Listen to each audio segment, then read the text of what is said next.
Struggling to set the right prices on your Fiverr gigs? Price too high and you get no orders, too low and you burn out. I'll show you how to find the sweet spot. Welcome back to Guide with Samuel. Competitive pricing balances value with market demand. Research other sellers in your niche with similar skills and ratings. See what they charge for comparable services. Consider your costs, desired hourly rate, and Fiverr's 20% commission when setting your prices. A crucial pro tip: use package pricing to create value tiers. Instead of one flat price, create basic, standard, and premium packages. This lets buyers self-select based on their budget while naturally guiding them toward your most profitable option.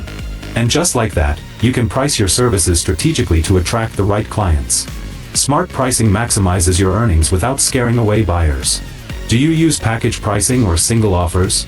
For your final question, subscribe for our next video on how to stand out on the Fiverr marketplace.